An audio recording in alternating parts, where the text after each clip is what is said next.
Good evening and welcome to our review of the first lot of semi-finals and the preview of the plenary. On my left I have Keith Anderson and on my right Mark Collison. Interesting day last week, Keith. Probably start off with Saturday. In the under-16s, Terrelgan defeated Sale 12-6 to 6-5, and obviously Terrelgan going to the grand final. Under-18s, Terrelgan 5-10 defeated Bairnsdale, so it's another Terrelgan team into the grand final. And in the reserves, we had a big one there, Colo. Warrigal 7-6, just getting over the line against Wonthaggi 7-3. Yeah, and into the grand final. Yeah, good result for the boys, so they get a bit of enjoyment, have the week off, and hopefully they get a win for the club. It'll be good step forward. So they've been doing any extra training this week? I popped down before actually and had a bit of a look, and JC had them running and doing a bit, which is thought a bit much for the boys this time of year, but all the old heads down there, they'll just be resting up, mate, and getting ready for next week. So getting rid of that, an extra week to get rid of that general soreness. We'll stay at the grog up. Okay, and in the seniors, we had Sale, who ended up running away with the game, 8-11-59, defeating Mafra 3-7-25, and Sale going to a grand final and Mafra into a plenary final this week. Do you want to just give a quick review of that one, Keith? Yeah, well, that started off for me at senior level anyway, pretty disappointing weekend of footy, actually. I know it started raining when the senior game got underway at Maui on Saturday, but gee, the conditions weren't terrible. Mafra had one goal at three-quarter time. It was 2-1 at half time, and I just, the conditions weren't that bad to produce that, so it was a pretty disappointing game. It was hard physically, all those things, but it was a spectacle. Not too much there. Sale came through well. The inclusion of Matt Ferguson, was a big thing. He took a couple of marks that nobody else took, any overhead marks, and he took a couple of one grabbers, which were very important at times. It was just a grinding win, but quite disappointed with Mafra showing. Like they can kick more than 3 goals in the swamp. That was I just felt there wasn't much about the game. Mafra nearly, they were in with a chance at half time, but Sale just showed they're good enough in any conditions, any circumstances, and they're going to go in as very short favourites for the grand final, and deservedly so given their season, and they're looking pretty good, but finals footy's footy and anything can happen in the space of a few days. I was trying to explain to Keith on the weekend, Colo, the game there is based around defensive skills. When he played, the forwards never chased the backman. These days they do. And he quite hasn't grasped the beauty of defensive play. I don't think he's alone there though, mate. A lot of the old blokes haven't really grasped it too much yet. But both those sides, as I said last week, they structure up really well. And I think Sale are always in control. They always feel like they're in control. And you look at Mafra's best, whether they take much out of it or not, not many of their big names probably were in there and fight on the weekend. Whereas you look at Sale, Ferguson, Quirk, Decent, they're really good players, and I think they just proved how good Sale are. If you don't get into them early and you don't have a good crack, you're going to be in a bit of trouble. But it's probably a result we most expected, I suppose, isn't it, really? Well, it's interesting to see that our tipster on the left, or my left actually, he made a comment last week that sides that have only got one ruckman against sides that have got 2. And Lipman's been a surprise packet this year. He's been in form. He took it up against 2 ruckmen, beat them, and led his side to a winning score. I wouldn't say he beat them. He did a very good job for his team, and I thought Mitch Davis, who's been their predominant goal kicker this year, with Ferguson out for a lot of the games, and he went in as the second ruckman, and I thought he did that job pretty well. But you're right, the sides that went in with one specialist ruckman, won both games at the weekend. All right, well, we'll go on to the first semi, and that was an interesting day as well. We started off with Moe under 16s, Moe 9-7-61, defeating Mafra 4-3-27, and that's great for the league, and it's great for Moe, you know, that have been struggling across the board for a couple of years, but they've got a very good under 16 side, and they've actually got a couple of kids that are out injured, and there's a chance they'll be back this week, or one of them, I think, so they can get better. So it's really good to see Moe actually being on the winning list. Yeah, well, I think I was just going through next week's games today. I think 6 clubs are represented in the football next weekend. Then in the following weekend you have Warragul already through the grand final. So you've got 7 different clubs at this stage that it's still in the go. So that's great. But yeah, good to Moe, and the under 18s was a pretty good go there too.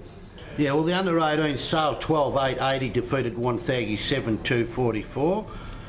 The Sale boys a bit too good for Wonthaggi, but Wonthaggi certainly have got, they didn't give up, and they've got a good side there. Some good kids coming through for both sides. Yeah. It's always good. Well, it was more exciting than, the lower grades were more exciting than the senior grades at the weekend. And in the reserves, we had a really boisterous and confident Morwell, 7-3 defeating Sale 4-7, and the Morwell boys were really pumped up and came out and did a great job there. Yeah, well, actually they're looking pretty handy. They've now won 2 finals. You have the senior side and the reserve still going in, so that's good at the club with their training and their build up and their, just vibe around the club. But they're looking pretty handy side. They play Wonthaggi that finished on top of the ladder in next week's preliminary final, and that'll be a really, really good game, and I'll be quite interested in that one. And I wouldn't even be surprised if Mull will win through. Well, they're well coached by the Scud. Daryl Cooling, he tells me he's the best coach going around at the moment. He's doing very well. It's between unavailable for the grand final since on a Sunday. We had that mid-season shift in. Okay. Now in the seniors, this was again an interesting game, and Morwell sort of ran away with it in the second half. 8-17, 65 to Wonthaggi 7-6, 48. But again, very strong defences by both teams. I don't know whether it's strong defences or I'm not sure whether it's strong defences or they got this mentality you just, let's play like Suckler and rugby and just swap the ball around amongst each other. And then if the other side stuffs up, you go ahead and try and score. But played in absolutely perfect conditions, yes, on a ground that was presented magnificently. To have 15 goals scored in a final of a major league, I know Moore missed a few, sprayed a few at times, but yeah, I came away disappointed. Wonthaggi never really looked as if they were going to win the game. They had Cook out. Earl Shaw in the ruck played with a broken thumb. They struggled a bit, but I didn't come home Sunday night jumping up and down, couldn't sleep because I'd seen a fantastic game of footy. Now, you're still getting over footy being played on a Sunday, I think. Anyway, this week we come up to a preliminary final, and we have Moe versus Sale in the under-16s, and I'm not sure, we don't know enough about the juniors, but that should be a crackerjack game. In the under-18s we have Bairnsdale against Sale. Again, the junior games have been fantastic, and I must point out too, the facilities that have been presented so far in the finals have been fantastic.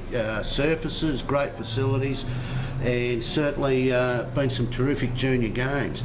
In the reserves, Morwell versus Wonthaggi. Now this is going to be a pretty good one. Morwell, as you said, played very well. Wonthaggi was on top of the ladder. Do you know much about the reserves? Not a great deal. Well, I do watch them, but I think Morwell looks to be a pretty good side with a fair bit of experience and a few younger guys who have had senior experience this year, which wouldn't hurt them. Wonthaggi, I don't think they've got many who can now come back from the seniors into the reserves. Maybe wrong, you'd be checking all those stats. But yeah, it wouldn't surprise me. Look, just so for everyone that's listening, if you've played 8 games or less of senior grade footy, you can drop back to the reserves. Once you play 9, that's it, you're out. That make Adam Cook available? That makes him available, yes. Right. Okay. Well, sure. I'm not sure how many sure he's playing. Okay, now we go to the... where am I? Sorry, start all over again. We go to the main game, Moore versus Maffra, and I think, you know, both of you have got an opportunity here. I think you certainly know the players, Colo, and what's your views on that one? Yeah, look, Moore kicked pretty inaccurately the 2 finals they played. They kicked 17 behinds last week, and I noticed Hutchinson played 2s. He's played a bit of senior footy with Moore too, and he might be one to bring in to straighten up a little bit and give him that extra option up forward. I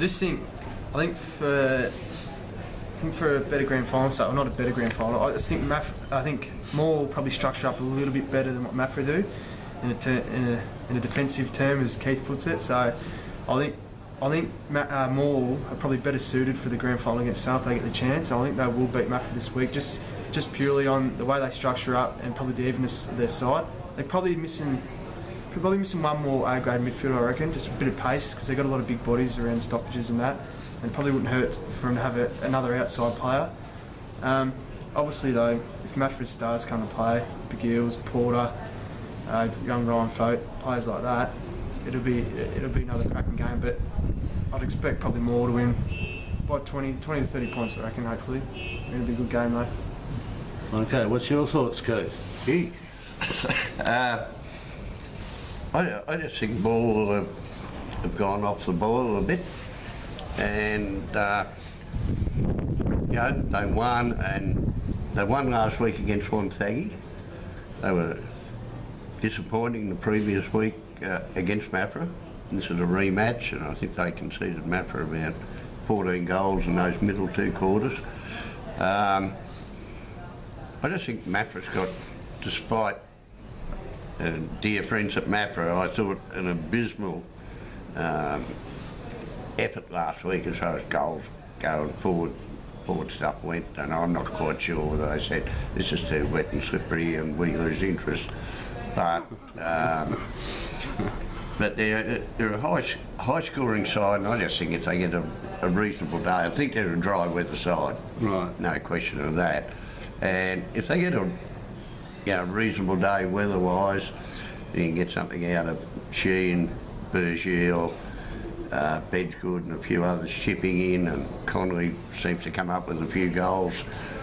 That they'll kick a winning score, whereas Morwell really struggled going forward last week, and I think they've got to get that ball in quickly, otherwise Dean McDonald, who's really their one, whereas Maffra have 3 potential match winners, you know, if he's 1-on-1 or 1-on-2, he can do okay, but when he gets 1-on-4 and 1-on-5, as was the case when they're forced chipping around the flanks and coming in slow, the opposition gets the ball in. Same with, you know, Mann and Johnson can chip in and get his 4 or 5 goals, but if there's, you know, 16 blokes in that back arc, it's pretty hard for him to weave his way past at least half of those. So I think Moore's just got to go more direct, quicker into their forward line to have a chance of beating Maffra. And I don't know, I'm on the other end of the ledger to Colo in this, but I just think Maffra has got more potential to win the game than Moore has, and I'll tip Maffra. The people at Maffra go crook at me when I tip against them, but maybe I'm the curse and they go down and Colo's right. Well, one of the things I noticed from the game, like the day started off magnificently, and then all of a sudden the weather turned and it got a bit slippery, and I felt Mafra they handled the ball too much, you know, instead of just grabbing it, kicking it long when it's a bit slippery, get it down there to those bigger blokes who can either take a mark or at least knock it to the ground. I just felt that they tried to still play dry weather footy when the ball was a bit slippery. Yeah, I do. You know, I think Hayden McGill has got to be saying, well, forget about Saturday. Yeah, oh yeah, I agree with we don't even consider that in our planning for this week's game because it was, you know, I came away thoroughly disappointed. They went hard, they tried to hit the sailboats hard, they did all that stuff, but thoroughly good. They stood up and said, It's a star give us power what game, isn't it? It's a star power game, really, isn't it? If Mafra stars come and play, well, then it's going to be hard to take the game off them. But if Moore can shut them down defensively, it's going to be very hard for Mafra to get in front, isn't it? So, yeah. Lot rides on the two McGill boys and Sheen and Bedgegood and Porter getting busy. So. Yeah, well, H missed last week, so I'll be interested to see if he's right. I'm not sure. I think he may have a hamstring, so you wouldn't think he might come up, but he was out. And you know, he gets the ball, and every kick he gets a pinpoint accuracy. It always hits a teammate. But anyway, that's we've got one saying that Moore will win, and another one saying Mafra, so that's 50-50. Yeah, well, you can jump in here. You got to show a bit of guts and make a tip. Well, I'm a little bit different to Colo. I feel that Mafra's probably got a better chance of knocking off Sale than Morwell, but I don't know if Mafra can get over Morwell. Yeah. So, you know, that's probably... there's something that brings Mafra up when they're playing Sale. I'm thinking that Morwell might be able to snatch this one, actually. Yeah, you got the car parking worked out for the ground. Well, I was just going to say with the car parking, and thanks to Ian Clearly for sticking up for me, mate. There, mate. I won't forget that one. But look, we've got car parking, as we said last week. It is the first row, 47 cars. It's prime position to watch 4 games of footy from, and the phones have been ringing hot. Hurry up and get hold of us. There'll be details on our webpage tonight. You can book a spot. All you got to do is tell us your name, your car rego, and you'll get a prime position spot. Best place to watch the best footy in Gippsland from. And yeah, get onto it for the grand final. Now tomorrow night's our junior medal night at Morwell. So we'll have a... What day's tomorrow? Wednesday? So, well, I think most people know we do this on a Tuesday night. Tomorrow night, Wednesday, at Morwell is our junior presentation night, where we the under 16s and under 18s, and of course our netball 13, 15, 17. So that'll be a big night. Over 200 people will be at that. And then, of course, the following Tuesday night, or next Tuesday after the preliminary final, we have our senior medal night, which is at the Moe Racecourse Turfside Function Centre. And we'll know who our medal winners are in the first and seconds after that. So, big week coming up of footy and netball. What chance is the bloke on your right? Oh, look, I'm not privy to the votes, but I would suggest he's got a pretty good chance. He went very well in the record award. Mate, I don't think we won enough games, to be honest. I reckon... Who's your tip? Timmy North, I reckon. He's a pretty flashy player. He likes running forward dog Northy, so I'll put him in there. I reckon he'll be a chance. Who's your tip for the senior medal? No idea. No idea? No idea. And something that always seems to surprise me. And as one of the selectors of the team of the year, you should have some sort of idea. No, not as a medalist. Go around. I've seen a lot of games this year, and great players out there, great team players, great folks who show out. And the games I've seen in Warragul, I think Colo's done pretty well. And the games I haven't seen, Warragul people tell me he's done pretty well. So it'd be nice to get him up there. But if you do happen to crack it. Don't turn up like Desi Barr when he was it. Which was after a bad Monday of losing the prelim. That's why it's been moved to a Tuesday. But anyway, look, thank you very much. Thanks, Colo, for being here, and thank you, Keith, for your incisive comments. We'll see you all next week.